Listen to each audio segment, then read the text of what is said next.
ہاں اس لیے اس دین پر کوئی غالب نہیں آ سکتا. ملکوں پر تم نے قبضے کر لی, یہاں بھی 100 سالہ برطانیہ رہا تو 1947 کے بعد پھر حضور کے غلام میدان میں آ گئے. تم نے ہمارے کیا چھوڑا, یہاں تو کوئی چیز ہی نہیں چھوڑی, ہر چیز لوٹ کر لے گئے جناب, لائبریریاں لوٹ کر لے گئے, حسین و جمیل پتھر لے کر, وہ کوہ نور جو ہیرا بھی تم لوٹ کر لے گئے. تو کیا پھر وہ ہیرے کی وجہ سے تو ہماری عزت نہیں ہے نا, ہماری عزت تو یہ ہے بمصطفیٰ برساں خیش را کے دی ہماؤز گرباؤ نہ رسیدی تمام بولابیس. امت مسلمہ کی وجہ پتھروں سے نہیں ہے, ہیروں سے نہیں ہے, تیل کے کنویں سے نہیں ہے, روٹی سے نہیں ہے, سڑکوں سے نہیں ہے, جہازوں سے نہیں ہے. امت مسلمہ کی عزت محمد عربی کی غلامی کے اندر نہیں. تم نے جس کو عزت والی باتیں سمجھی ہیں وہ تو ہمارے بڑوں نے, صحابہ کرام نے.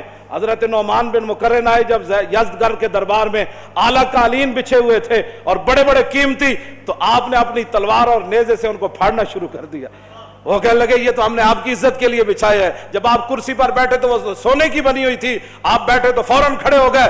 تو یزدگرد کہنے لگا کہ آپ نے شاید کبھی سونا دیکھا نہیں ہے, ہم نے تو آپ کے احترام کے لیے, آپ چونکہ ہمارے مہمان آئے ہیں اور مذاکرات کرنے کے لیے آئے ہیں, سعد ابن وقاص کے جرنیل جو آپ کے ہیں, انہوں نے آپ کو بھیجا, تو ہم نے آپ کے اعزاز کے لیے سونے کی کرسی بچھائی ہے. پہلے تو آپ نے ہمارا قالین پھاڑ دیا, اب آپ سونے کو جو ہے اٹھ کھڑے ہوئے. فرمایا سونا ہے, تیرا قالین میں نے اس لیے نہیں پھاڑا کہ مجھے کو اس قالین سے دشمنی تھی, یہ جو تو نے بچھایا تھا یہ ریشم کا تھا اور ہمارے آقا و مولا نے ریشم سے کے استعمال سے منع فرمایا, اس لیے میں نے اس کو پھاڑ دیا. باقی رہ گیا یہ سونا, تو یہ کہتے ہیں ہم نے دیکھا نہیں ہے, سونے کو پک طرف کر, یہ سونا میں نے اس لیے اوپر نہیں بیٹھا کہ ہمارے آقا و مولا نے اس سے منع فرمایا ہے. سونے کی تعظیم میں میں نہیں کھڑا ہوا, اپنے نبی کا حکم ماننے کے لیے میں کھڑا ہوا. یہ ہے وہ باتیں جو اسلام کی ہیں. تو جنہوں نے نہیں پڑھا وہ یہاں بھی یور کر رہے ہیں, یہاں بھی امت مسلمہ کو گمراہ کر رہے ہیں اور گمراہی کی باتیں پھیلاتے ہیں. آپ اپنے کان بند کر دیں. اگر ہم کوئی آپ کو گمراہی کی بات بتا رہے ہیں, بے شک اپنے کان بند کر دیں. اور اگر آپ کے کان میں وہ بات جا رہی ہے, کیوں جی, قادت القلوب یتیرا, قریب سی کہ وہ دل بھی جڑے نا جدوں بیت المقدس ازانا ہوئی نا, الحمدللہ معز الاسلام بنصری ومذل الشرک بکاری. جب صلاح الدین ایوبی بیٹھا, پوری فوج بیٹھی, تو محی الدین بن زکی نے جب یہ خطبہ پڑھا نا, کسی موقع پر میں پورا ایک سانس میں آپ کو سنا دوں گا, اب موقع نہیں ہے. تو آپ وہ قریب تھا کہ اذانیں جب ہوئی تو قریب تھا کہ نور الدین زنگی سمیت ساری فوج اور سارے مسلمانوں کی روحیں بھی پرواز کر جاتی. تو اگر ہم آپ کو ایسی باتیں سناتے ہیں حضور کی عشق اور محبت کی کہ قریب ہے کہ آپ کی روحیں بھی اوپر اڑ جائے, تو پھر آپ کان بند نہ کرے. اور وہ بندہ جو آپ کو ایسی بات سناتا ہے کہ در رسول سے دور کرتا ہے, پھر آپ کا حق بنتا ہے آپ اپنے کان بند کر دے. انہوں نے کہا پیچھے ہٹو, کوئی یار دی گل سنا ملا, نہ لمے پینڈے پا ملا, نہ علما وچ پسا مل. بس یہی بات ہے, یہی لبیک کا مقصد ہے. اگر کسی کو کوئی تکلیف ہے تو یہ تکلیف قرون اللہ سے لے کر آج تک تکلیف وہ جاری ہے. ہمارا پاس تھرمامیٹر نہیں ہے کہ اس کی تکلیف کا علاج کرے, وہ تکلیف تو رہنی ہے. جب تک حق اور باطل ہے تو وہ تکلیف رہنی ہے. جب تک محمد عربی کے غلام موجود ہے اور حضور کے دین کے دشمن موجود ہیں, موسیٰ و فرعون و شبیر و یزید, ایند و قوت از حیات آمد پدید. اقبال کہتا ہے حق اور باطل کی ٹکر شروع سے چلی ہے اور تا صبح قیامت یہ جاری اور ساری رہے گی. لیکن امتحان حق والوں کا ہے کہ وہ کب تک کھڑے رہتے ہیں. وہ جب کھڑے ہو جائیں گے تو پھر مدد ضرور آ جائے گی, اور اگر وہ بزدلی اختیار کریں گے تو پھر بزدل قوم کی مدد نہیں کی جاتی. ہاں جی, یہ تو حضور نے فرمایا بزدلوں کی رب کبھی بھی مدد نہیں کرتا. یہ تو غزوہ احد کے موقع پر حضور نے فرمایا بزدل بندے کی اللہ مدد نہیں کرتا. اور اس کے لیے پہلی شرط بھی یہ ہے, جنگ یرموک میں جب صحابہ کی لڑائی لمبی ہو گئی تو مسلمان خواتین نے صحابہ کو صرف مدینہ منورہ سے اتنا سارا ایک جملہ لکھا, لمبا خط نہیں لکھا, صرف اتنا ایک جملہ لکھا. فرمایا مسئلہ کیا بن گیا, اتنی لمبی لڑائی کیوں ہو گئی؟ انتم انصار اللہ. فرمایا کان کھول کر سنو, اور کسی نے دین کی مدد نہیں کرنی, تم ہی دین کے مددگار ہو, تم ہی دین کے مددگار ہو. تو یہ تاخیر کیوں ہو گئی جنگ یرموک میں؟ وہ جو جملہ ہے وہ آپ کے لیے اور میرے لیے تمام کے لیے مینار نور ہے. وہ فرمایا انتم انصار اللہ. کلمہ ہم نے پڑھا ہے تو ناموس رسالت کی بات بھی ہم نے کرنی ہے. کلمہ ہم نے پڑھا ہے تو تکالیف بھی ہم نے اٹھانی ہے.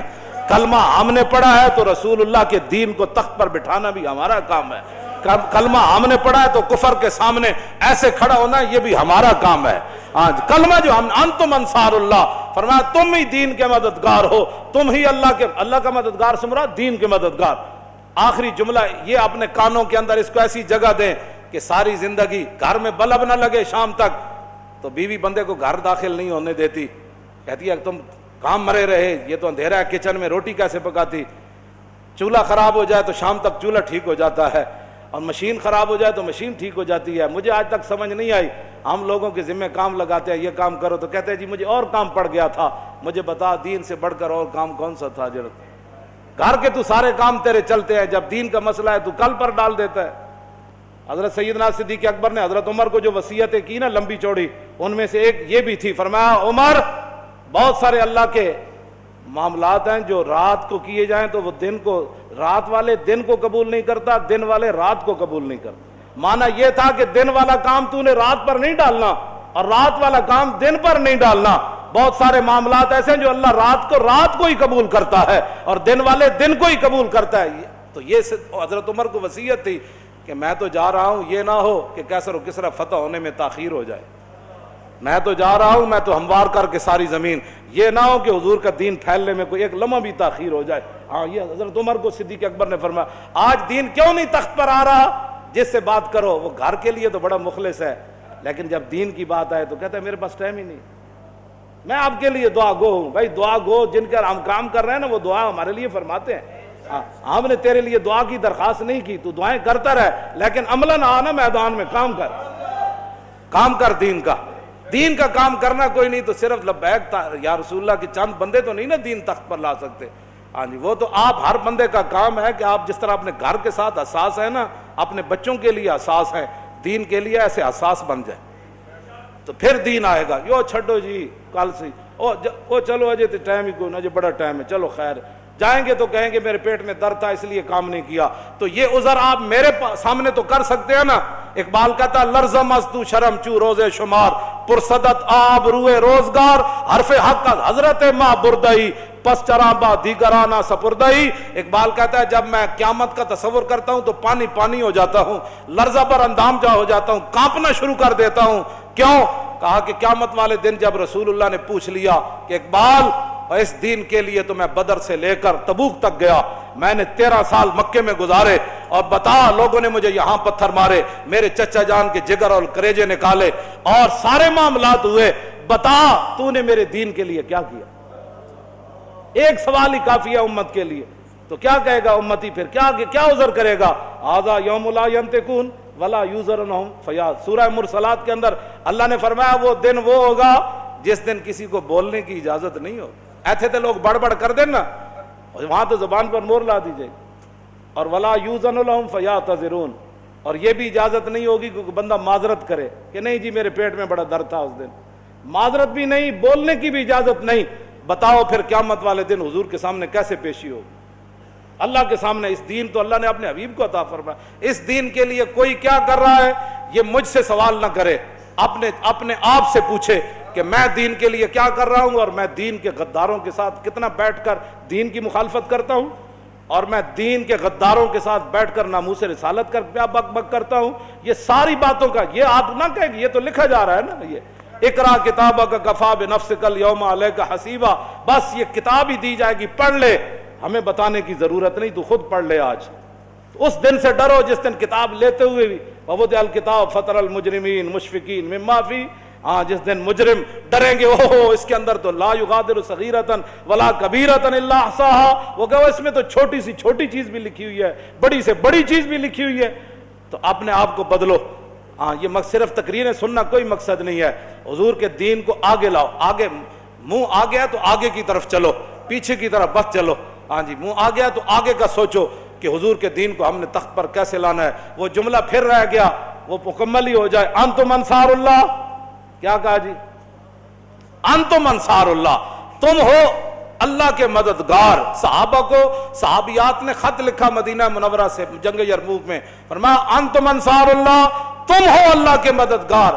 کان کھول کے سنو، واللہ ینصر من نصرہ، اللہ اسی کی مدد کرتا ہے جو پہلے اللہ کی مدد کرتا ہے۔ معنی کیا ہے؟ جو پہلے میدان میں اترتا ہے مدد پھر اس کی آتی ہے، جو گھر میں سویا رہتا ہے اس کی مدد نہیں آتی، جو باتیں کرتا رہتا ہے اس کی مدد نہیں آتی، جو تقریریں کرتا رہتا ہے اس کی مدد نہیں آتی، جو منصوبہ بندیاں بناتا رہتا ہے اس کی مدد نہیں آتی۔ پہلے جو اللہ کی مدد کرے، واللہ ینصرو، پھر اللہ مدد حال میں بھی فرماتا ہے، پھر مستقبل میں۔ پہلی شرط ہے کہ نصرہ، ماضی میں کسی نے اللہ کی مدد کی ہو، اللہ کے دین کی مدد کی ہو۔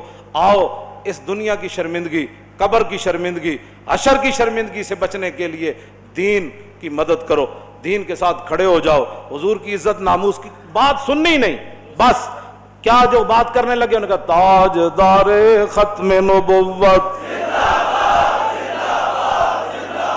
اور تاجدار ختم نبوت۔ مزید ویڈیوز اور اپڈیٹس کے لیے یوٹیوب پر علامہ Khadim Hussain Rizvi official channel subscribe کریں اور بیل آئیکن پر بھی کلک کریں۔